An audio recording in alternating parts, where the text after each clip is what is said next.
Olá, eu sou o professor Diego e, seguindo nossos estudos sobre o tópico 2, camada de aplicação, hoje nós iremos ver, nessa próxima sequência de aula, nós veremos sobre a web e o HTTP.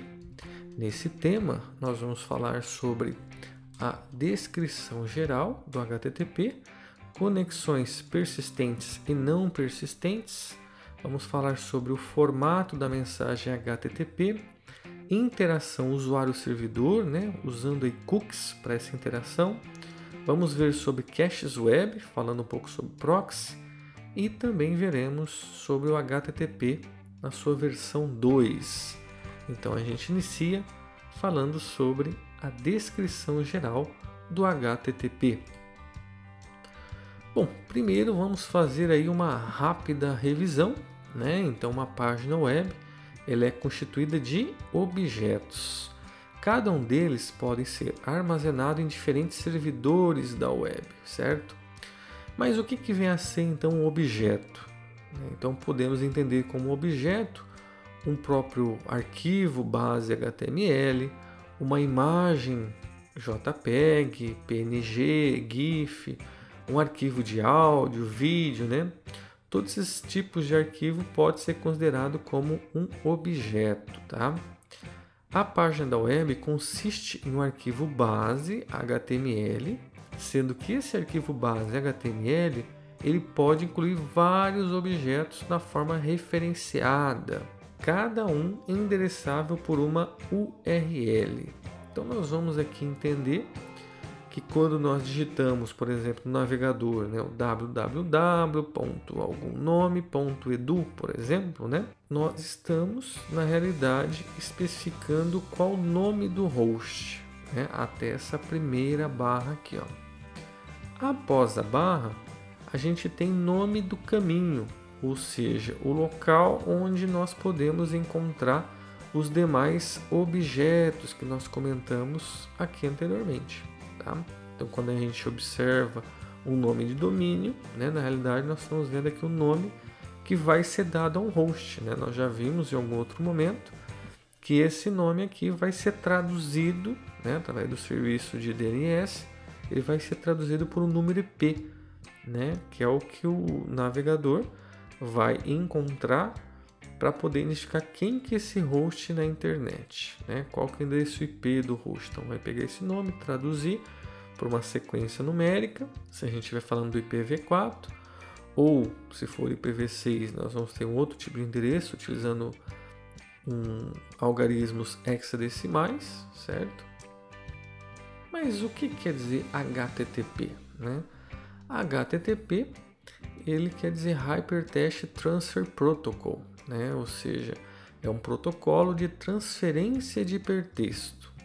Ele é um protocolo da camada de aplicação, no caso aqui quando a gente considera a web, e ele é no modelo cliente-servidor.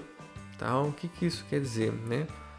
No caso do cliente, nós podemos considerar como sendo o navegador, que solicita, que faz o request, e ele recebe usando HTTP e exibe os objetos que foram adquiridos do servidor.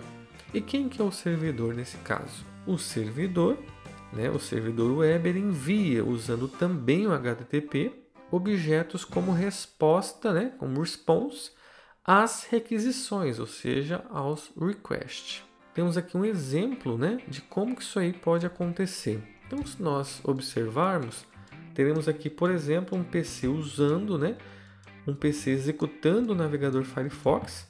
Temos aqui um servidor executando o serviço web chamado de Apache.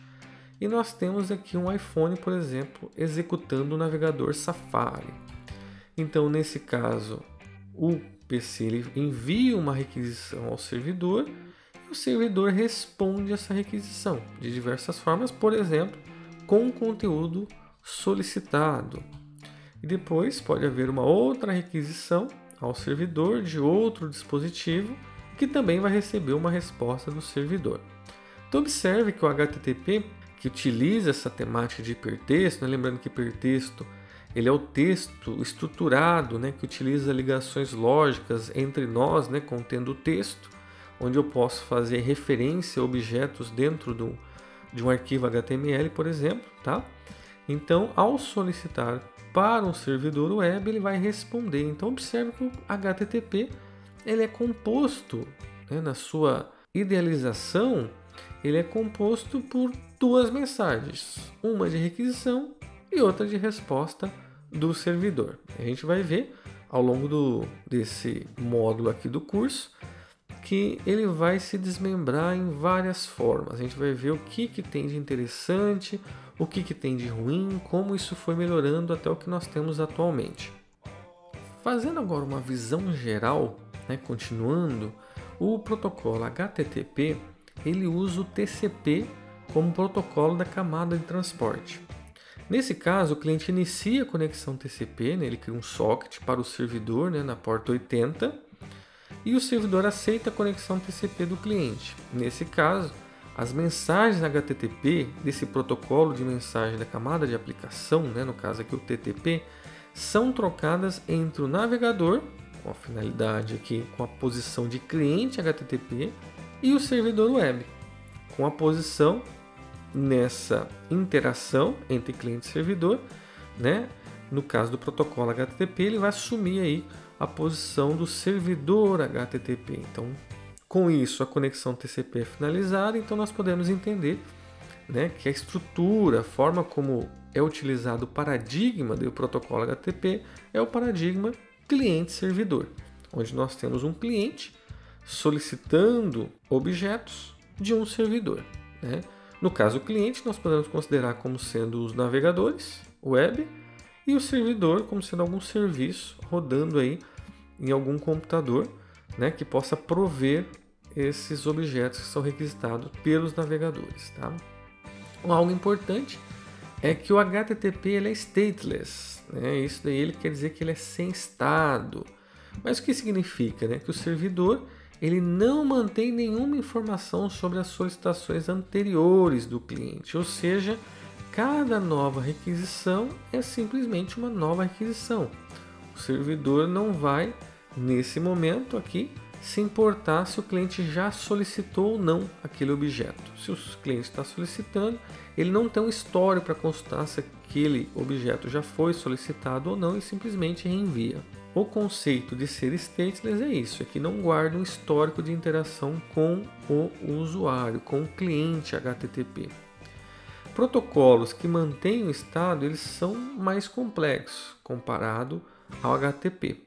Tá? Então, o histórico, esse estado, ele deve ser mantido. Se o servidor ou cliente travar, suas visões de estado podem ser inconsistentes e devem ser reconciliadas.